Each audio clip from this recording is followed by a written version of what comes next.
Hello everyone, welcome to learn shore. आज से start करेंगे हम पॉलिटी को डिस्कस करेंगे डिटेल में। और पॉलिटी के मैं कोशिश करूँगा कि 5 से 6 लेक्चर दूँ आपको। इस 5 से 6 लेक्चर में हम आपकी कंप्लीट पॉलिटी करा देंगे जो एग्ज़ाम्स के लिए इंपॉर्टेंट है। एग्ज़ाम में जितने भी एमसीक्यू बनते हैं सारे इसमें से मिल जाएंगे आपको। और अगर आपने मेरी क्लास ली उसके बाद आपके पास कोई भी बुक है जीके की, उसको पढ़ेंगे तो आप कॉन्फिडेंट फील करेंगे और हर चीज़ आपको समझ में आ जाएगी। एक तरीका क्या है डायरेक्ट पढ़ने का, दूसरा तरीका है कि मेरा एक वीडियो देखें जिसमें मैंने अभी पॉलिटी का फर्स्ट लेक्चर डाल रहा हूँ। उसके बाद अगर आप पॉलिटी स्टार्ट करेंगे जो भी आपके पास बुक है तो आपको अंडरस्टैंडेबल रहेगा, आपके लिए इजी रहेगा। ठीक है, आप समझ पाएंगे कंटेंट्स को, क्वालिटी को, ऑप्शन जो क्वेश्चन आएंगे क्वेश्चन को अच्छे से कर पाएंगे और बुक से जो पढ़ेंगे कनेक्ट कर पाएंगे जो मैं थ्योरी बताऊंगा। ठीक है, बहुत इंपॉर्टेंट लेक्चर रहने वाले हैं हर उस बच्चे के लिए जिसकी पॉलिटी वीक है, जिसको पता नहीं कि लेजिस्लेटिव काउंसिल क्या होती है, लेजिस्लेटिव असेंबली क्या होती है, राज्यसभा, लोकसभा, प्रेसिडेंट, सबके बारे में डिस्कस करेंगे। थरली डिटेल में जाएंगे, बिल्कुल डेप्थ में। ऐसी अंडरस्टैंडिंग डेवलप हो जाएगी कि आपके लिए इनफ हो जाएगा। किसी भी बुक से पढ़ोगे आपको सब कुछ अच्छे समझ में आएगा और जल्दी से आप करके क्लियर। मान लो अगर आपने लेक्चर पूरे देख लिए 5 से 6 लेक्चर, उसके बाद कोई भी बुक है आपके पास, जैसे बुक का नाम भी ले लेते, क्या दिक्कत है, कोई भी बुक है, चाहे लूसेंट है, किरण है, सारी बुक अच्छी है। मैं किसी बुक को खराब नहीं बोलता, जीके की जितनी बुक है सारी बुक अच्छी है, उनको पढ़े, आपको समझ में आ जाए। कंटेंट सारा बराबर ही आसपास सेम होगा, थोड़ा सा आगे पीछे हो सकता है, थोड़ी चीज़ें कम ज़्यादा हो सकती है, लेकिन आपको मैं थ्योरी की यू नो थरली एक्सप्लेनेशन दे दूंगा जिससे आपको समझ में आ जाएगा। ठीक है, तो स्टार्ट करते हैं। चलिए, फर्स्ट लेक्चर हमारा पॉलिटी का। तो सबसे पहले बात करते हैं पॉलिटी के अंदर कॉन्स्टिट्यूशन ही पढ़ना है वैसे तो। कॉन्स्टिट्यूशन क्या होता है? कॉन्स्टिट्यूशन होता है हमारा संविधान। ठीक है गाइस, क्या होता है? संविधान। अब कॉन्स्टिट्यूशन क्या होता है, एक चीज़ बताओ। आज से पहले मान लो 400-500 साल पहले जब सरकार नहीं बनती थी, ना कोई कॉन्स्टिट्यूशन होता था, तो क्या देश नहीं चलता था? तब भी देश चलता था, लेकिन तब देश चलता था जैसे मान लो कोई किंग है, किंग जो बोल देता था वही हो जाता था, किंग को जो सही लगता था वही सही होता था, किंग को जो गलत लगता था वो गलत हो जाता था। तो किंग का रूल चलता था। ठीक है, लेकिन आज की डेट में क्या हो गया, आज की डेट में जो देश चलता है वो अलग तरीके से चलता है। वो चलता है कॉन्स्टिट्यूशन के ऊपर। अगर आपका डेमोक्रेटिक कंट्री है, ठीक है, अगर डेमोक्रेटिक कंट्री है, ठीक है, तो वहाँ पर लोकतंत्र है, वहाँ पर कॉन्स्टिट्यूशन का बहुत महत्व रह जाता है। भारत एक लोकतांत्रिक देश है। दुनिया का सबसे बड़ा कॉन्स्टिट्यूशन भारत का ही है। सबसे पुराना कौन सा है? यूएसए का। ठीक है, फादर ऑफ कॉन्स्टिट्यूशन किसको बोलते हैं? डॉक्टर भीमराव अम्बेडकर जी को। ठीक है, अब देखो जरा क्या होता है constitution. The basic principle and laws of nation, state और social group that determine the powers and duties of the government and guarantee certain rights to people in it. देखो सीधा सा मतलब ये है कि आप क्या कर सकते हैं और क्या नहीं कर सकते, ये कॉन्स्टिट्यूशन में मेंशन है। ठीक है, क्या आप कहीं भी घूम सकते हैं? बिल्कुल घूम सकते हैं, आपके पास फ्रीडम है। क्या आप किसी भी धर्म को अपना सकते हैं? फ्रीडम ऑफ रिलीजन है आपके पास। क्या आप किसी के बारे में कुछ भी बोल सकते हैं? बिल्कुल बोल सकते हैं, फ्रीडम ऑफ स्पीच है आपके पास, लेकिन सही बात। ठीक है, ऐसा नहीं किसी को डिमीन कर जाए, सही बात बोल सकते हैं। 19 है, याद है आपको? फ्रीडम ऑफ स्पीच 19 है। ठीक है, बच्चों को पढ़ाना बिल्कुल सरकार के दायित्व है।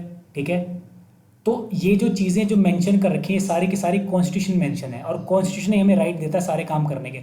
सपोज आप रोड पे घूम रहे हो, पुलिस आपको आगे पकड़ के ले जाए, ऐसा नहीं हो सकता गाइज। उसके पास, पुलिस के पास अथॉरिटी नहीं है अनलेस एंड अनटिल आपने कोई गलत काम नहीं किया है तो। ठीक है, हाँ, अगर आपने कोई क्राइम किया है तो उसके पास पूरा राइट है, वो भी कॉन्स्टिट्यूशन का ही। जैसे मान लो आईपीसी की धारा वो आपको पकड़ता है, इंडियन पिनल कोड की धारा वो आपको पकड़ लेता है। ये जो आईपीसी है ये किसके अंडर है? ये भी तो कॉन्स्टिट्यूशन के साथ ही है, कॉन्स्टिट्यूशन के तहत ही आईपीसी। आईपीसी के अंदर जो भी राइट मिले हुए हैं पुलिस को वो कॉन्स्टिट्यूशन के अंदर ही है। वो कॉन्स्टिट्यूशन के अंदर ही मेंशन है कि पुलिस को क्या राइट होंगे, कैसे वो कार्रवाई कर सकता है, सारा का सारा मेंशन होता है कॉन्स्टिट्यूशन में। तो कॉन्स्टिट्यूशन हमारा एक ऐसी बुक है मान लो जो आपको ये बताते हैं कि आप क्या कर सकते हैं और क्या नहीं कर सकते, सरकार क्या कर सकती है और क्या नहीं कर सकती। ठीक है, ध्यान रखना, सिंपल सा लॉजिक है। जैसे आप मान लो घर का मालिक मैं हूँ, ठीक है, मैं बताऊंगा क्या करना है क्या नहीं करना। इसी तरीके से पूरे देश का जो मालिक है वो है कॉन्स्टिट्यूशन। इससे ऊपर कोई भी नहीं है, ना तो पीएम है, ना सीएम है, ना कोई भी इससे ऊपर नहीं है। कॉन्स्टिट्यूशन सबसे सर्वोच्च है, सबसे ऊपर है। तो जो भी चीज़ कॉन्स्टिट्यूशन में मेंशन है वो सब सही है। ठीक है, सब ध्यान रखिएगा इस बात को। ठीक है, अब बात करते हैं कॉन्स्टिट्यूशन बनाने में कितना टाइम लगा। तो गाइस क्वेश्चन बनता है, आया हुआ है बहुत सारे एग्जाम में, 2 साल 11 महीने और 18 दिन, ये डाटा याद करना है। अब एक चीज़ ध्यान रखनी है, जब ये कॉन्स्टिट्यूशन बना, कब बना? 26 नवंबर 1949। डेट याद कर लो आप लोग। इसको क्या बोलते हैं? कॉन्स्टिट्यूशन डे ही बोलेंगे, सिंपल सी बात है। कॉन्स्टिट्यूशन बनाया तो कॉन्स्टिट्यूशन डे। हाँ, तो जब बना कॉन्स्टिट्यूशन तो क्या था उसके अंदर? 22 तो पार्ट थे, मतलब हिंदी में बता देता हूँ, भाग थे। 8 शेड्यूल मतलब अनुसूचियाँ थी, और 395 एग्जाम में आते हैं क्वेश्चन कि when constitution made, what was the number of schedule, what was the number of parts, what was the number of articles. तो आपको ये तीनों टिप्स पे याद करने हैं। 22 पार्ट्स थे, 8 शेड्यूल थे और 395 क्या थे हमारे आर्टिकल्स। एक्सट्रीमली इंपॉर्टेंट, याद कर लीजिएगा। ये सारे एमसीक्यू बनते हैं डायरेक्ट। अब बात करते हैं करंट में कितने, 25 हो गए हमारे पार्ट भाग, 22 हो गए शेड्यूल और 450 आर्टिकल्स, इससे ज़्यादा हो गए और अब बढ़ते ही जाएंगे। आर्टिकल्स याद नहीं करना है आपको करंट के, क्योंकि आर्टिकल्स तो कोई भी बिल पास हो जाता है तो वो आर्टिकल बढ़ते जाते हैं, तो ध्यान रखना इसको, ठीक है। तो 26 कॉन्स्टिट्यूशन डे है हमारा, ठीक है, ध्यान रखिएगा। एक क्वेश्चन मैं आपको देता हूँ, मैंने मोटर टेस्ट में पढ़ा रखा है, फादर ऑफ कॉन्स्टिट्यूशन किसको बोलते हैं वर्ल्ड में, ठीक है। इंडिया का तो आपको पता है, father of constitution of India, father of Indian constitution वो है हमारे डॉक्टर भीमराव अम्बेडकर जी। तो आपको बताना है फादर ऑफ कॉन्स्टिट्यूशन कौन है, फादर ऑफ इंडियन कॉन्स्टिट्यूशन आपको पता है डॉक्टर भीमराव अम्बेडकर जी। अब देखो कॉन्स्टिट्यूशन की प्रस्तावना में क्या लिखा हुआ है, बहुत इंपॉर्टेंट चीज़ है। हम भारत के लोग भारत को एक संपूर्ण प्रभुत्व संपन्न समाजवादी पंथ निरपेक्ष लोकतंत्रात्मक गणराज्य बनाने के लिए तथा उसके समस्त नागरिकों को सामाजिक आर्थिक और राजनीतिक न्याय, विचार अभिव्यक्ति विश्वास धर्म और उपासना की स्वतंत्रता, प्रतिष्ठा और अवसर की समता प्राप्त कराने के लिए तथा उन सब में व्यक्ति की गरिमा और राष्ट्र की एकता अखंडता सुनिश्चित कराने वाली बंधुता बढ़ाने के लिए दृढ़ संकल्पित होकर अपनी संविधान सभा में आज तारीख 26 नवंबर 1949, आपको डेट याद रखनी है, कॉन्स्टिट्यूशन डे को एतद द्वारा इस संविधान को अंगीकृत अधिनियमित और आत्मर्पित करते हैं। तो बहुत इंपॉर्टेंट, कई बार पूछा जाता है कि कॉन्स्टिट्यूशन की शुरुआत कैसे की गई है, we the people of India, ऐसे आ जाएगा ऑप्शन, तो आपका ये आंसर हो जाएगा we the people of India. कई बार लिखा जाता है द पीपल ऑफ इंडिया, ऐसे आ जाएगा, लेकिन सबसे पहले लिखा है हम भारत के लोग। तो ये स्टार्टिंग याद करनी है, स्टार्टिंग बिल्कुल पूछ ली जाती है कि स्टार्टिंग किससे है, ठीक है। तो कॉन्स्टिट्यूशन की प्रस्तावना याद रखनी है आप लोगों को। अब नेक्स्ट क्वेश्चन जो एग्जाम में बनेगा वो बनेगा फीचर्स ऑफ इंडियन कॉन्स्टिट्यूशन, कि अब आपने देखो 2 साल पता लग गया आपको, 2 साल 11 महीने और 18 दिन में हमने बना दिया कॉन्स्टिट्यूशन 26 नवंबर 1949 को, ठीक है। अब हमने जब कॉन्स्टिट्यूशन बनाया तो कॉन्स्टिट्यूशन हमने क्या किया, बहुत सारी चीज़ें किस कंट्री की अच्छी थी तो हमने कुछ किसी कंट्री से लिया जो चीज़ उसका अच्छा लगा, तो हमने बहुत सारी चीज़ें बाहर से ली है। तो जैसे क्वेश्चन ही आ जाएगा कि सिंगल सिटीजनशिप मतलब हिंदी में क्या आ जाएगा, एकल नागरिकता, ये मैं आपको एमसीक्यू बता रहा हूँ। एकल नागरिकता हमने किस कंट्री से ली, तो ऑप्शन आ जाएगा जैसे रशिया, जापान, इंडिया, ब्रिटेन।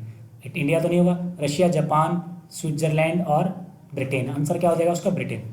तो ये सारे आपको याद करना इंपॉर्टेंट है। तो सिंगल सिटीजनशिप क्वेश्चन आता है, कैबिनेट सिस्टम कहाँ से लिया हमने, कहाँ से लिया, ब्रिटेन से लिया। बाईकैमरलिज्म मतलब द्विधा शासन, ये कहाँ से लिया हमने, ब्रिटेन से। पार्लियामेंट गवर्नमेंट कहाँ से लिया हमने, ब्रिटेन से। रूल ऑफ लॉ ये नहीं आएगा, वैसे तो ये भी नहीं आएगा, जनरली जो एग्जाम में रिपीटेडली आता है वो आता है bicameralism, cabinet system, rule of law और पार्लियामेंट्री गवर्नमेंट। ये चारों याद करने हैं, बिल्कुल टिप्स पे याद रखिएगा इसको, ठीक है। तो हमने लिए ब्रिटेन से। बात की जाए आयरलैंड की, सबसे इंपॉर्टेंट रिपीटेडली आता है कि हमने DPSP कहाँ से लिया, directive principle of state policy, कहाँ से लिया, आयरलैंड से। और प्रेसिडेंट का चुनाव कैसे होगा, ये कहाँ से लिया हमने, आयरलैंड से। Extremely important. United states of America से तो हमने बहुत सारी चीज़ें ली और सारी की सारी याद करनी है। सबसे पहली चीज़ इम्पीचमेंट, इम्पीचमेंट अभी पढ़ेंगे अभी हम आगे।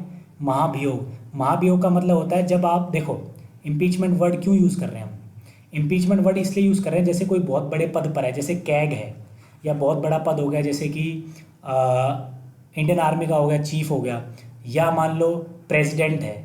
ऐसा नहीं है कि प्रेसिडेंट ने कुछ गलत काम किया और आपने उस किसी व्यक्ति, सरकार के व्यक्ति या किसी चीफ ने बोला कि भाई छोड़ दो और खाली कर देगा, नहीं। ये बहुत बड़े पद होते हैं, इनकी गरिमा होती है, इनको हटाने का एक पूरा प्रोसीजर होता है जो हमें फॉलो करना होता है। जैसे आपने सुना होगा अमेरिका के अंदर इम्पीचमेंट चलने की बात चल रही थी, तो हमने तो वहीं से लिया है। इम्पीचमेंट का मतलब तो महाभियोग, मतलब किसी बड़े अधिकारी को हटाने की जो प्रक्रिया होती है उसको बोलते हैं इम्पीचमेंट। और ये किसकी इम्पीचमेंट होती है, प्रेसिडेंट की। तो प्रेसिडेंट की हटाने की प्रक्रिया को हम बोलते हैं इम्पीचमेंट, महाभियोग, ठीक है। अब ये पूरी प्रोसीजर होता है कि ऐसे कैसे क्या करते हैं, मैं सब बता दूंगा आप लोगों को, ठीक है। एक चीज़ और ध्यान रखना जो मैंने आपको बताया आयरलैंड से, एक तो हमने लिया method of election of president, president को चुनाव कैसे होगा, और दूसरा जो राज्यसभा से, आपको एक क्वेश्चन बताता हूँ, प्रेसिडेंट क्या करता है, राज्यसभा से कुछ सदस्य चुनता है, ठीक है, 12 सदस्य चुनता है अपनी मर्जी से। ये 12 लोग चुनने जाते हैं, ये हमने कहाँ से लिया, ये लिया हमने आयरलैंड से। तो आयरलैंड के तीनों याद करने, 1 2 3, तीनों के तीनों आपको याद करने ही पड़ेंगे। यूनाइटेड स्टेट्स ऑफ अमेरिका से हमने क्या लिया, एक तो ये लिया कि प्रेसिडेंट को हटा कैसे सकते हैं, दूसरा कि प्रेसिडेंट और वाइस प्रेसिडेंट काम कैसे करते हैं। तीसरा एक्सट्रीमली इंपॉर्टेंट, सुप्रीम कोर्ट के जज को हटाना, वो प्रक्रिया हमने ली अमेरिका से। फंडामेंटल राइट एक्सट्रीमली इंपॉर्टेंट, कहाँ से लिया, अमेरिका से। Judicial review, independence of the judiciary, the preamble of constitution, ये भी एक्सट्रीमली इंपॉर्टेंट।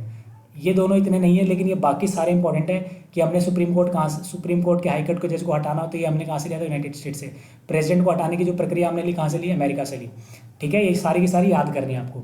ऐसे ही बात करते हैं कनाडा से हमने क्या लिया, कनाडा से हमने लिया residentially power vest with centre, centre और उसके बीच में जो पावर होती है। ठीक है,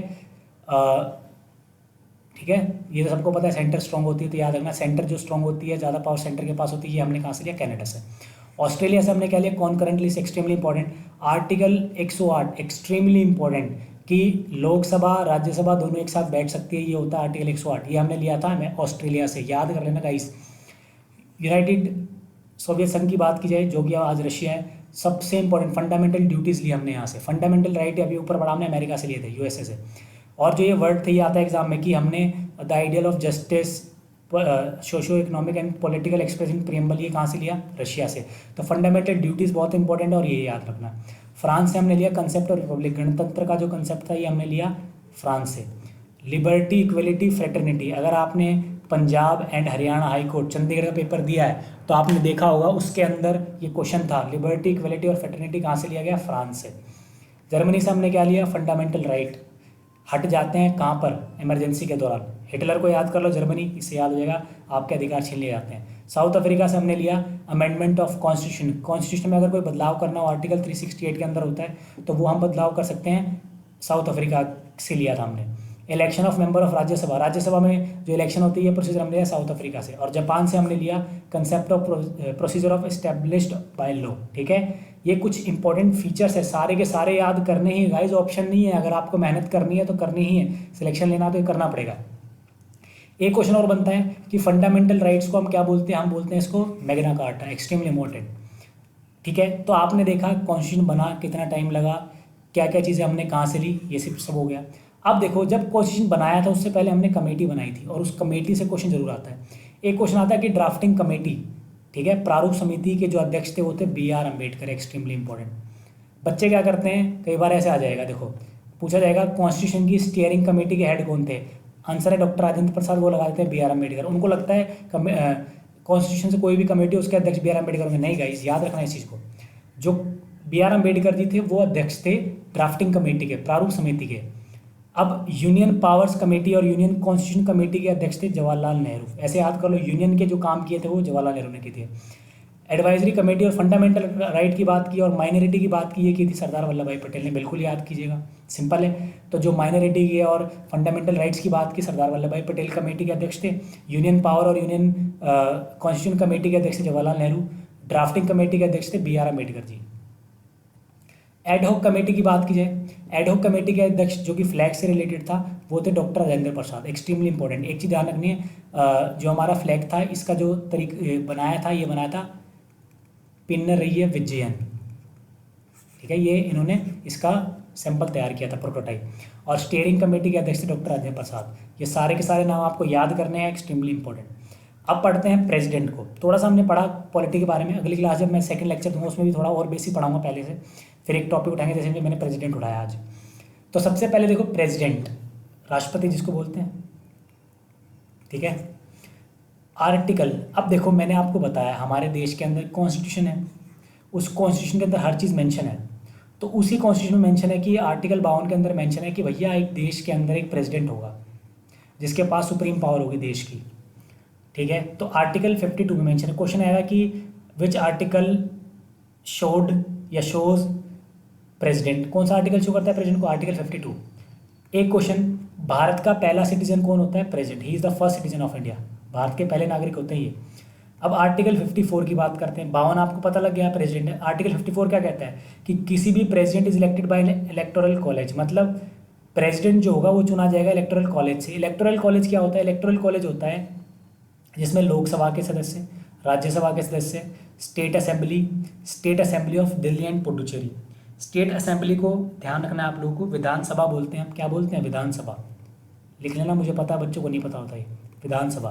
तो विधानसभा लोकसभा के सदस्य, राज्यसभा के सदस्य, विधानसभा के सदस्य, जितनी भी हमारे देश में राज्य हैं सबकी विधानसभाएं, और दो हमारी एक्सेप्शन है जिसमें यूनियन टेरिटरी की सबकी नहीं होती, लेकिन दिल्ली एंड पुडुचेरी की हमारी विधानसभा है, सिर्फ दिल्ली एंड पुडुचेरी, इसीलिए दिल्ली में भी सीएम होता है और पुडुचेरी में भी सीएम होता है। तो अकेली इन दोनों की विधानसभा, सभी राज्यों की विधानसभा, राज्यसभा, लोकसभा, ये सारे मिलकर बनाते हैं इलेक्टोरल कॉलेज, यही सारे चूज करते हैं प्रेसिडेंट को। ठीक है, वोटिंग होती है और ये वोटिंग होती है सीक्रेट बैलेट से, मतलब पता नहीं चलता है किसने किसको वोट दिया है, वोट डलता है, काउंट होता है और बता दिया जाता है कौन विनर है। ठीक है, the president is elected indirectly bye secret ballot. Secret ballot का मतलब है किसी को पता नहीं चलता है कौन किसको वोट दे रहा है। ठीक है, अब बात करते हैं दोज हु नॉट पार्टिसिपेट, कौन हो गए जो पार्टिसिपेट नहीं करते। सबसे पहली चीज़, एंग्लो इंडियन नहीं करते, लेजिस्लेटिव काउंसिल के लोग नहीं करते, विधान परिषद के, नॉमिनेटेड मेंबर ऑफ राज्यसभा नहीं करते। अब देखो एक चीज़ बताओ मैं आपको, अभी पढ़ेंगे हम एंग्लो इंडियन, मैं बताता हूँ, 2 एंग्लो इंडियन चुनते हैं हमारे प्रेसिडेंट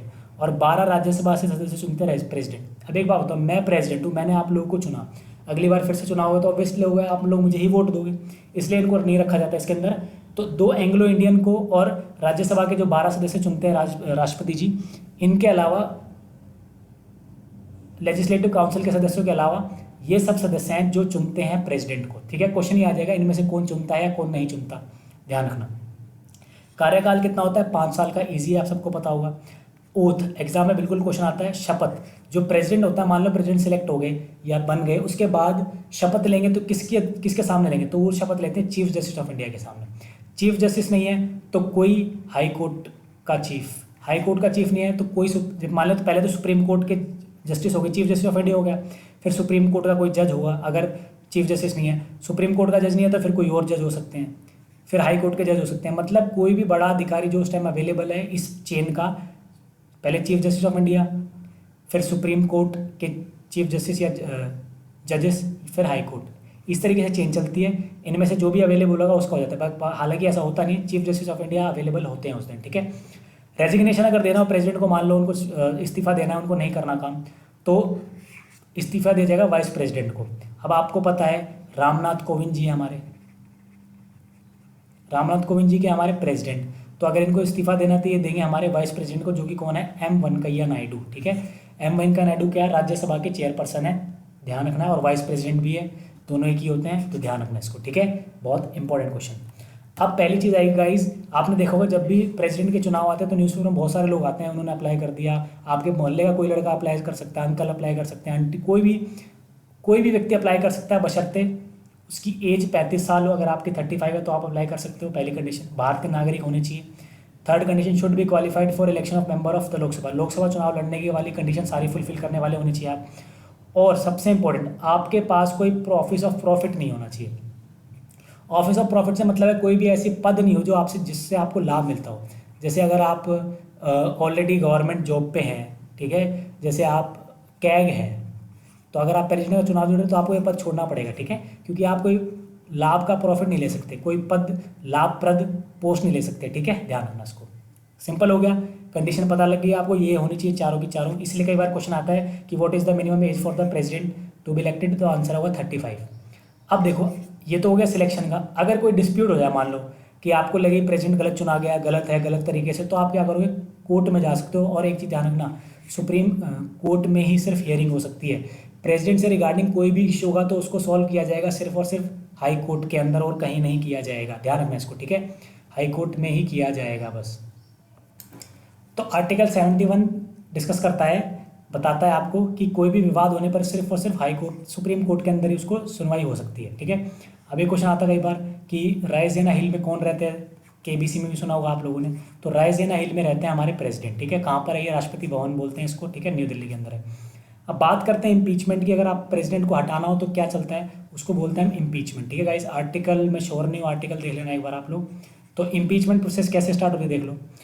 एक चीज़ ध्यान रखना, प्रेसिडेंट को हटाने का सिर्फ एक ही कारण हो सकता है, और वो है वायलेशन ऑफ द कॉन्स्टिट्यूशन, मतलब संविधान की अवहेलना कर दी जाएगी। जब कोई संविधान का कुछ गलत कर दिया जाएगा तब ही हटाया जा सकता है, नहीं तो कोई रीज़न होता नहीं। जनरली भारत के इतिहास में कभी ऐसा देखा नहीं गया हो कि वायलेशन किया गया कॉन्स्टिट्यूशन का। ठीक है, अब आपको मैं बताता हूँ, अगर इम्पीचमेंट प्रोसेस स्टार्ट करनी है तो कैसे होती है, क्या टाइम लगता है, कैसे की जा सकती है। बहुत आसान भाषा में आपको मैं समझाता हूँ। देखो, सबसे पहले ध्यान रखना, जैसे कोई प्रेसिडेंट है, मान लो डोनाल्ड ट्रंप है, मान लो इंडिया में होता है डोनाल्ड ट्रंप। ठीक है, सबसे पहले क्या दिया जाता है उनको, 14 दिन का एक नोटिस दिया जाता। सिंपल है, मान लो प्रेसिडेंट को आना है तो 14 दिन का नोटिस दिया जाएगा सबसे पहले, ठीक है। नोटिस दे दिया गया है। अब आपको पता है संसद जो होती है हमारी, जिसको पार्लियामेंट बोलते हैं, उसके अंदर होती है Lok Sabha plus Rajya Sabha plus president, ये तीन होते हैं हमारे, यही हमारी संसद होती है। ये तीनों मिलकर ही संसद को बनाते हैं। अभी पढ़ेंगे हम राज्यसभा लोकसभा, सब और डिटेल में जाएंगे, ठीक है। तो क्या होता है, एक ये सदन है और एक ये सदन है, इन दोनों में से आप कहीं भी स्टार्ट कर सकते हो, कोई दिक्कत नहीं है। लेकिन आपको क्या करना पड़ेगा, अगर मान लो आपने लोकसभा में एक बिल लेके आए कि आपको प्रेसिडेंट को हटाना है और इम्पीचमेंट चलाई जा रही है, तो उसमें 2/3 लोग अगर यस करेंगे तभी वो माना जाएगा, नहीं तो वो कैंसिल हो जाएगा। कैसे, मान लो 333 सीट है सपोज लोकसभा की, वैसे 333 नहीं है गाइस, मान लो, तो 2/3 मतलब एक एक 222 अगर लोग हाँ करेंगे 333 में से, तब ये माना जाएगा कि हाँ हम इस प्रोसेस को चलाएंगे। तो ध्यान रखना। तो क्वेश्चन ये आता है कि प्रेसिडेंट को हटाने के लिए कितना बहुमत चाहिए, तो आपको स्पेशल मेजोरिटी चाहिए। स्पेशल मेजोरिटी कितनी होती है, 2/3, ठीक है। अगर 2/3 लोगों ने इसको कर दिया हाँ, तो उसके बाद ये बिल पारित किया जाएगा, ठीक है, ठीक है। यदि प्रेसिडेंट ना हो तो हटा दिया जाएगा, और हट गया हो तो फिर एक्सपायर हो जाएगा, ठीक है। मतलब एक्सपायर मतलब हटा दिया जाएगा, ठीक है, ध्यान रखिएगा। और जैसे ही ये प्रोसीजर पास हो जाएगा दोनों सदनों से 2/3 के साथ पास होने के बाद क्या किया जाएगा, प्रेसिडेंट को अपना पद छोड़ना पड़ेगा। और जैसे ही पद छोड़ देंगे, कौन संभालेंगे, वाइस प्रेसिडेंट कुछ समय के लिए, क्योंकि प्रेसिडेंट है नहीं तो वाइस प्रेसिडेंट संभालेंगे उसके पद को। और एक चीज़ ध्यान रखना, प्रेसिडेंट का जो पद होता है वो 6 महीने से ज़्यादा खाली नहीं हो सकता। 6 महीने के अंदर दोबारा चुनाव कराने पड़ेंगे, दोबारा से सारी प्रोसेस करके उसको ठीक करके नए प्रेसिडेंट को चुनना पड़ेगा, ठीक है, ध्यान रखना इसको। और यही केस जब अगर मान लो प्रेसिडेंट की डेथ हो जाए या कुछ प्रॉब्लम आ जाए तो भी प्रेसिडेंट का काम करते हैं वाइस प्रेसिडेंट, ध्यान रखना इसको, लेकिन सिर्फ 6 मंथ तक। अब देखो, process can be start either Lok Sabha में हो सकती है, राज्यसभा में हो सकती है। 14 दिन का नोटिफिकेशन देना पड़ता है और 2/3 स्पेशल मेजोरिटी से पास करना पड़ता है। पास हो जाता है दोनों सदनों से, फिर क्या हो जाता है, बिल पारित हो जाता है। बिल पारित होते हैं उनका पद खत्म हो जाता है, हटा दिया जाता है उनको, ठीक है। एक चीज़ ध्यान रखना, पद खाली होने के बाद 6 महीने से ज़्यादा तक आप क्या नहीं कर सकते, 6 महीने ज़्यादा तक उसको वैकेंट नहीं रख सकते, इंपॉर्टेंट, ठीक है। एक और चीज़ एग्जाम में बहुत रिपीटेडली क्वेश्चन बनता है कि ऐसे ऐसे कौन से पद है जिनका चुनाव कौन करते हैं, प्रेसिडेंट। देखो, अटॉर्नी जनरल ये सरकार का वकील होता है। अटॉर्नी जनरल कौन होता है, सरकार का वकील, जो सरकार का पक्ष रखता है। जैसे राम मंदिर अगर डिस्प्यूट होता है, उसमें सरकार का जो पक्ष रखेगा वो सरकार का वकील रखेगा। कोई मुझे बताएगा अटॉर्नी जनरल कौन है इंडिया के अभी राइट नाउ। नेक्स्ट है CAG, controller auditor general of India के chief election commissioner of India, election commissioner. एक चीफ इलेक्शन होता है, 2 इलेक्शन कमिश्नर होते हैं। Chairman and member of UPSC, union public service commission के अध्यक्ष। और यूपीएससी का रिजल्ट आया, आपको पता है, हरियाणा के व्यक्ति स्टूडेंट ने प्रदीप जी ने क्या किया, टॉप किया। The chairman and member of JPSC, joint public service commission, इसका भी जो अध्यक्ष होते हैं और सदस्य को चुनते हैं हमारे president. Chairman and minister of finance commission, article 280 में मेंशन है। सभी राज्यों के गवर्नर को भी चुनते हैं हमारे प्रेसिडेंट, मतलब उनको चूज करते हैं प्रेसिडेंट, उनके ही हस्ताक्षर के बाद वो बनते हैं। लेजिस्लेटिव पावर कौन कौन से हैं, बहुत इंपॉर्टेंट एग्जाम में आता है कि जो भी संसद का जो पहला सदन है तो वो कौन बुलाते हैं, प्रेसिडेंट बुलाते हैं। तो अगर संसद चालू होगी तो सबसे पहला सेशन प्रेसिडेंट ही स्टार्ट करेंगे। एक चीज़ ध्यान रखना, प्रेसिडेंट चाहे तो लोकसभा को भंग कर सकता है। जैसे लोकसभा भी चल रही है 17वीं, मान लो कल को सरकार के सदस्य जो बीजेपी के साथ में वो छोड़कर कहीं और चले जाए या कुछ और हो जाए तो सरकार गिर जाएगी, उसको भंग करती है, भंग करा जा सकता है, ठीक है। तो सरकार भंग कर सकती है, प्रेसिडेंट कर सकते हैं सिर्फ भंग, किसको, लोकसभा को। राज्यसभा एक परमानेंट हाउस है, कभी नहीं हटाया जा सकता इसको। और कैन कॉल ज्वाइंट सेशन, अभी आपने देखा ज्वाइंट सेशन होता है 108 में। और ज्वाइंट सेशन हमने किससे लिया था बता दो जरा, अभी दिखाता हूँ आपको। ज्वाइंट सेशन कोई मुझे बता सकता है किससे लिया, बिना आंसर आने से पहले। ज्वाइंट सेशन हमने स्टार्ट लिया था, देखिए जरा, ऑस्ट्रेलिया से, आर्टिकल 108, ध्यान रखना इसको, आर्टिकल 108, ठीक है। और क्या होता है देखो, तीनों याद हो गए। Only 3 times in past when joint session, आज तक के इतिहास में भारत में सिर्फ 3 ही बार जॉइंट सेशन हुआ है, डॉवरी बिल के लिए, बैंकिंग सर्विस कमीशन बिल के लिए और प्रिवेंशन ऑफ टेररिज्म बिल के लिए। पोटा भी बोलते हैं, प्रिवेंशन ऑफ टेररिज्म एक्ट, एक ये होता है, ठीक है, पोटा याद कर लेना। तो इन 3 के लिए क्वेश्चन आएगा कितनी बार जॉइंट सेशन बैठ चुका है, तो 3 बार बैठ चुका है। कब कब बैठा, 1960 में, 1977 2002 में, ठीक है। अब एक्सट्रीमली इंपॉर्टेंट क्वेश्चन, अब आपने देखा होगा कि राज्यसभा के अंदर कभी तो आपने देखा होगा रेखा जो एक्ट्रेस है, सचिन तेंदुलकर जो है, ठीक है, और बहुत सारे एक्ट्रेस जो आते हैं वो राज्यसभा में कैसे ले जाते हैं, वो तो चुनाव भी नहीं लड़ते। उसके पीछे रीज़न ये है गाइस, जो राज्यसभा की सीटें होती है 250 सीटें, 245 होती है, उसके अंदर प्रेसिडेंट के पास अधिकार होता है कि वो 12 अपने द्वारा चुन सकता है 12 लोगों को, जो भी किसी भी फील्ड में बहुत अच्छा काम करे। जैसे सचिन तेंदुलकर बहुत अच्छे क्रिकेटर हैं, तो क्रिकेट को बढ़ावा देने के लिए उनको चुना गया सचिन तेंदुलकर को। तो सचिन तेंदुलकर का काम क्या है राज्यसभा में? सचिन तेंदुलकर का काम ये है कि वो पक्ष रखेंगे खिलाड़ियों का, खिलाड़ियों के बारे में बताएंगे, बिल पास करवाएंगे, सरकार का अट्रैक्शन लगाएंगे कि ध्यान केंद्रित करेंगे कि हमें ये समस्या आ रही है। तो इसलिए लोगों को चुना जाता है, ठीक है। तो स्पेशल 12 लोग को चुन सकते हैं प्रेसिडेंट अपने राज्यसभा। क्वेश्चन ये आएगा कि राज्यसभा से प्रेसिडेंट कितने लोगों को चुनता है, तो आंसर होगा आपका 12। एंग्लो इंडियन कम्युनिटी से कितने को चुनता है? 2। अब एंग्लो इंडियन कम्युनिटी कौन सी होती है? एंग्लो इंडियन कम्युनिटी वो होती है, जैसे मान लो जब देश आज़ाद हुआ 1947 में, तो बहुत सारे अंग्रेज लोग भी रह गए, ब्रिटेन के या जर्मन जो भी अंग्रेज लोग थे, उनका प्रतिनिधित्व रखने के लिए कि वो लोग भी हम सरकार में उनको रख रहे हैं, उनको देने के लिए 2 बंदों को 2 सीटें हैं जो कि प्रेसिडेंट चुनते हैं। अब देखो, president has the right to make ordinance. Ordinance को हम बोलते हैं हिंदी में अध्यादेश। अभी अध्यादेश क्या होता है? सपोज लोकसभा, राज्यसभा और प्रेसिडेंट, ठीक है। थोड़ा सा बताता हूँ, थोड़ा डिटेल में समझ में आ जाएगा। देखो, जो हमारी संसद होती है, कोई भी बिल पास करना है आपको, नियम बनाना है, तो लोकसभा में जाएगा, फिर राज्यसभा में जा सकता है, फिर प्रेसिडेंट साइन करेंगे तो बिल बन जाएगा, ठीक है। ये होता है प्रोसीजर। लेकिन कई बार क्या होता है, मान लो लोकसभा राज्यसभा का सदन नहीं चल रहा, फिर भी कोई इंपॉर्टेंट बिल है, तो बिल तो पास होंगे ही ना। बिल पास कैसे हो सकते हैं? प्रेसिडेंट साइन कर देंगे उसके ऊपर डायरेक्ट और बिल पास हो जाएगा। लेकिन उसकी वैलिडिटी कितनी होगी? 6 मंथ की। 6 मंथ में अंदर, क्योंकि 6 मंथ के अंदर फिर से संसद का सत्र चलेगा, तब दोबारा से वो बिल लोकसभा राज्यसभा में आएगा, पास होगा, उसके बाद प्रेसिडेंट साइन कर देंगे, फिर वो लागू हो जाएगा। लेकिन कुछ कई बार क्या होता है, इमरजेंसी में जब बहुत इंपॉर्टेंट चीज़ आ जाती है तो आपको बिल पास करना पड़ता है बिना संसद के चले भी, तो आप प्रेसिडेंट के पास अधिकार होता है वो ऑर्डिनेंस। कई बार आप सुना होगा, बीजेपी कांग्रेस बोलती है कि अध्यादेश ले आया। अध्यादेश, अध्यादेश का मतलब होता है कि बिल बिना संसद के पास हो जाता है, प्रेसिडेंट साइन कर देते हैं, बन जाता है, लेकिन उसके बाद 6 महीने की वैलिडिटी होती है। लेकिन 6 महीने के अंदर उसको बिल को पास करना पड़ता है, तो उनके पास टाइम होता है सबको मनाने का, तो मना दिया जाता है। एक चीज़ ध्यान रखना, budget also present under president permission. अगर बजट जो होता है हमारा, बजट आपको पता है हर साल फरवरी में आता है, तो बजट भी जो आता है वो भी प्रेसिडेंट की परमिशन से आता है। तो आपको देखना होगा, लोग जो संसद का सत्र होता है वो भी स्टार्ट होता है। लोकसभा को खत्म भी कौन कर सकते हैं? प्रेसिडेंट। राज्यसभा को कोई खत्म नहीं कर सकता, परमानेंट हाउस है, ठीक है, ध्यान रखना इसको। 12 मेंबर चुनते हैं राज्यसभा से, 2 मेंबर चुनते हैं लोकसभा से, एंग्लो इंडियन कम्युनिटी के। अब बात करते हैं जुडिशरी पावर क्या है। तो जुडिशरी पावर है, president is the supreme commander. ये क्वेश्चन रिपीटेडली हर एग्जाम में, डीएसएसबी में तो बहुत बार आया कि आर्मी का चीफ कौन होता है? जितने भी हमारे आर्मी है, जैसे कि एयरफोर्स, इंडियन नेवी, ठीक है, इंडियन आर्मी, उन सब के चीफ होते हैं हमारे, पीएम नहीं होते गाइस। कौन होते हैं? प्रेसिडेंट होते हैं। प्रेसिडेंट के पास अधिकार होता है, कल को वॉर हो जाएगी तो भी प्रेसिडेंट ही आदेश देंगे। प्रेसिडेंट के पास अधिकार होता है युद्ध स्टार्ट करने का, युद्ध समाप्त करने का, पीस, ठीक है। इमरजेंसी पावर आपको पता है प्रेसिडेंट के पास होती है 352, 356 और 360। अगर किसी राज्य में काम ढंग से नहीं हो रहा, अगर वहाँ का ढांचा फेल हो गया है, तो 356 लगा दिया जाता है। अगर मान लो पैसों की कोई बहुत बड़ी दिक्कत आ गई है वित्त, ठीक है, तो हम आर्टिकल 350 के तहत लगा सकते हैं हमारे प्रेसिडेंट, आर्टिकल 356 की हेल्प लेकर, ठीक है।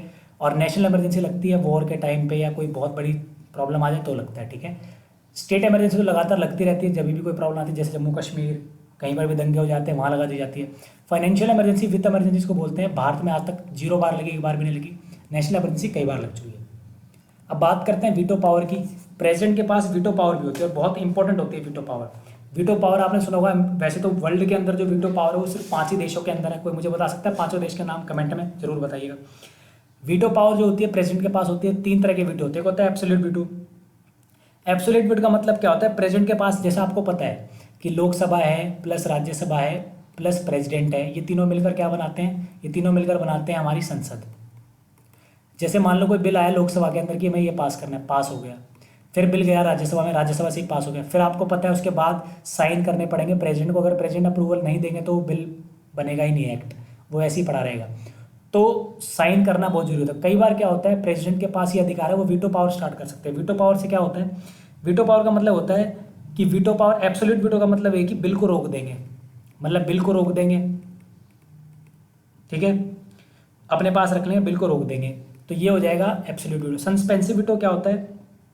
कुछ समय के लिए रोक दिया जाता है। मान लो बिल भेजा गया प्रेसिडेंट के पास, प्रेसिडेंट ने देख भी लिया लेकिन प्रेसिडेंट वापस नहीं कर रहा, साइन नहीं कर रहे, उस पर रख रखा अपने पास, टाइम निकालना चाहते हैं, तो सस्पेंसिव वीटो ये होता है, रोकने के लिए। पॉकेट वीटो क्या होता है? ना तो वापस करते हैं ना रिजेक्ट करते हैं। देखो, ना तो रिजेक्ट किया ना वापस किया, अपने पास पॉकेट में रख लिया, उसको बोलते हैं पॉकेट विटो। और पॉकेट विटो मतलब अब वो बिल बनेगा, वो जो हमारा बिल आया है वो पास ही नहीं होगा, एक्ट बनेगा ही नहीं, ध्यान रखना इसको। आज तक के इतिहास में एक बार जैल सिंह जो थे उन्होंने यूज़ किया था, प्रेसिडेंट थे हमारे, इन्होंने यूज़ किया था Indian post office amendment bill के लिए, लिख देता हूँ, Indian post office amendment bill के लिए यूज़ किया था इन्होंने पॉकेट विड्रॉ। इसके अलावा 1986 में, 1986 में, इसके अलावा भारत के इतिहास में कभी भी यूज़ नहीं किया गया, ध्यान रखना, ठीक है। और प्रेसिडेंट के पास क्या होते हैं, और प्रेसिडेंट के पास होते हैं हमारे पार्डनिंग पावर। पार्डनिंग पावर मतलब क्षमा के पावर, ठीक है, माफ़ करने का अधिकार होता है, आर्टिकल 72 के अंदर मेंशन है। Pardon, commutation, रेमिशन, respite, reprieve. Polity class में आपको थोड़ी वोकैबुलरी करा देते हैं। इन पांचों का वर्ड मतलब होता है रिलैक्सेशन, क्या देना, छूट देना। आप आम क्या करना, आसान भाषा में समझ लो। पार्डन तो समाधान हो गया। कम्यूटेशन क्या होता है, जैसे मैं बताता हूँ, कम्यूटेशन क्या होता है, एक तरह की सज़ा को दूसरी सज़ा में बदल दिया। जैसे मान लो कोई व्यक्ति आया है, बहुत ही बूढ़ा है, वो काम नहीं कर सकता, ठीक है, तो उसका जो काम है कुछ और कर दे दिया जाएगा उसको। और इजी समझा देता हूँ, जैसे मान लो कोई प्रेग्नेंट वुमेन है, ठीक है, उसको जेल हुई, ठीक है, तो अब वहाँ पर काम सबको बराबर बांटेंगे, लेकिन उसको उसका काम कम कर दिया जाएगा क्योंकि वो प्रेग्नेंट है, उसका टेन्योर कम कर दिया जा सकता है, ठीक है। मान लो बहुत कड़ी सजा थी, मान लो उसको एक कमरे में बंद करके रख रखा था और उसको अंधेरे में ही रहना था, लेकिन जब पता लगा कि कम्यूटेशन देना है, प्रेसिडेंट के पास अधिकार होता है, वो प्रेग्नेंट है, वो सही नहीं है उसके लिए ऐसे अकेले रहना, तो उसकी सज़ा को थोड़ा रिलैक्शन दे दिया जाएगा, थोड़ा सा इजी कर दी जाएगी सज़ा, ठीक है, बहुत कठोर ना करके रिगरस पनिशमेंट से सिंपल पनिशमेंट कर दी जाएगी, ठीक है। बात की जाए रेमिशन की, रेमिशन का मतलब होता है सज़ा का टाइम पीरियड कम कर देते हैं। मान लो 5 साल की सज़ा थी, क्या कर दी, 3 साल की, अच्छे आचरण की वजह से। रिस्पाइट का मतलब क्या होता है, रिस्पाइट का मतलब होता है सज़ा को कम या नेचर बदल देना, ठीक है, नेचर बदल दिया। और रिप्रीव का क्या होता है, मौत की सज़ा को टेम्प्रेरी समय के लिए रोक देना, एक्सट्रीमली इंपॉर्टेंट। रिप्रीव मतलब थोड़े समय के लिए, मौत की सज़ा मतलब जो डेथ पेनल्टी होती है उसको कुछ समय के लिए रोक दिया जाता है। तो इन पांचों का मतलब होता है किसी तरह की रिलैक्सेशन, छूट। तो याद कर लें पांचों वर्ड, एक्सट्रीमली इंपॉर्टेंट वोकैबुलरी के हिसाब से। नेक्स्ट आपको पढ़ना है वाइस प्रेसिडेंट के बारे में, बहुत इंपॉर्टेंट है। वाइस प्रेसिडेंट अभी हमारे कौन है, एम वेंकैया नायडू, ठीक है। और जो भी वाइस प्रेसिडेंट बनता है उसके पास उसको पद मिलता है राज्यसभा का चेयरपर्सन बनने का, ठीक है। राज्यसभा का ऑटोमेटिकली जो भी वाइस प्रेसिडेंट बनता है वो क्या बनता है, भारत का राज्यसभा का चेयरपर्सन। तो सबसे पहले वाइस प्रेसिडेंट कौन थे हमारे वाइस प्रेसिडेंट कौन है हमारे, M Venkaiah Naidu. First president, ये तो ऊपर वाला क्वेश्चन का डॉक्टर राजेंद्र प्रसाद थे। अच्छा, आप मुझे बताएंगे वाइस प्रेसिडेंट कौन है, गूगल करके फर्स्ट वाइस प्रेसिडेंट कौन थे। करंट हो गया हमारे एम वेंकैया नायडू। और वाइस प्रेसिडेंट जब भी बनता है, जो भी बनता है, वो चेयरमैन बनता है राज्यसभा का। तो अभी अगर पूछा जाएगा कि चेयरमैन कौन है राज्यसभा के, तो आपका आंसर हो जाएगा वाइस प्रेसिडेंट और या फिर एम वेंकैया नायडू। इलेक्शन क्या होता है, फ्रॉम लोकसभा एंड राज्यसभा, ठीक है, ठीक है। कौन चुनते हैं इनको, इनको चुनते हैं लोकसभा या राज्यसभा के व्यक्ति, ध्यान रखना इसको, ठीक है। इनडायरेक्टली चुने जाते हैं।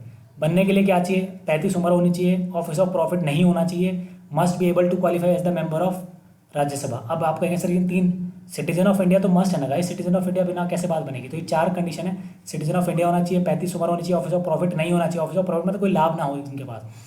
इनको हटाने का सिंपल तरीका है, 14 दिन का नोटिफिकेशन देना पड़ेगा। और सिंपल मेजोरिटी मतलब अगर 51% लोगों ने कर दिया तो हटा दिया जाएगा। सिंपल मेजोरिटी चाहिए, नीट सिंपल मेजोरिटी। और आपको पता है प्रेसिडेंट को कितनी चाहिए थी, क्या चाहिए थी, स्पेशल मेजोरिटी। तो गाइस प्रेसिडेंट का मैंने आपको बताया और थोड़ा कॉन्स्टिट्यूशन के बारे में बताया। मैं आपको रिवाइज करा देता हूँ जल्दी जल्दी। आपको पता है प्रेसिडेंट होते हैं हमारे आर्टिकल 52 के अंदर, फर्स्ट पर्सन ऑफ इंडिया होते हैं हमारे, ठीक है। बहुत सारे राइट होते हैं, सारे के सारे राइट लिख देते हैं, मैं बता देता हूँ जल्दी जल्दी। देखो क्या होता है, ये सारे याद करने हैं आपको, कौन कौन से आर्टिकल कहाँ से लिए, कमेटी की कौन कौन से अध्यक्ष थे इंपॉर्टेंट। प्रेजेंट 54 आर्टिकल बताता है कि इलेक्टोरल कॉलेज होगा, इलेक्टोरल कॉलेज में कौन भाग लेते हैं, लोकसभा, राज्यसभा, स्टेट असेंबली मतलब विधानसभा पौंडीचेरी और लोग इसके दिल्ली के। प्रेसिडेंट कितने इंडायरेक्टली चुने जाते हैं, ठीक है, याद रखना, किसी को पता नहीं होता। और 5 साल का टेन्योर होता है। चीफ जस्टिस के सामने शपथ लेते हैं और अपना इस्तीफा देते हैं वाइस प्रेसिडेंट को। क्वालिफिकेशन पता लग गई, 35 किया जाएगा एग्जाम के अंदर क्वेश्चन। और 71 के अंदर ये बताया गया कि डिस्प्यूट अगर कोई होता है सब डील की जाएगी सिर्फ सुप्रीम कोर्ट के अंदर। हटा कैसे सकते हैं, 14 दिन का नोटिफिकेशन देना पड़ेगा और उसके बाद 2/3 मतलब स्पेशल मेजोरिटी से पास करके बिल पास करना पड़ेगा, तब जाके उनको इम्पीचमेंट के थ्रू हटाया जा सकता है। ये वो पद है जिनके लिए उनको सिलेक्ट किया जाता है। ये वो इंपॉर्टेंट चीज़ है, क्वेश्चन नहीं आएगा कि किसके पास अधिकार है कि पार्लियामेंट सेशन को स्टार्ट किया जाए, पीएम, सीएम, प्रेसिडेंट। आंसर होगा आपका प्रेसिडेंट। कौन है जो कॉल ज्वाइंट सेशन बुलाता है, आर्टिकल 108 के तहत बुलाते हैं प्रेसिडेंट, ठीक है। पॉकेट विडो किसने स्टार्ट किया, पॉकेट विडो किसने यूज़ किया पहली बार, जैल सिंह ने किया था और वही लास्ट है। वाइस प्रेसिडेंट कौन है, एम वेंकैया नायडू, राज्यसभा के भी चेयरपर्सन यही होते हैं हमारे गाइस।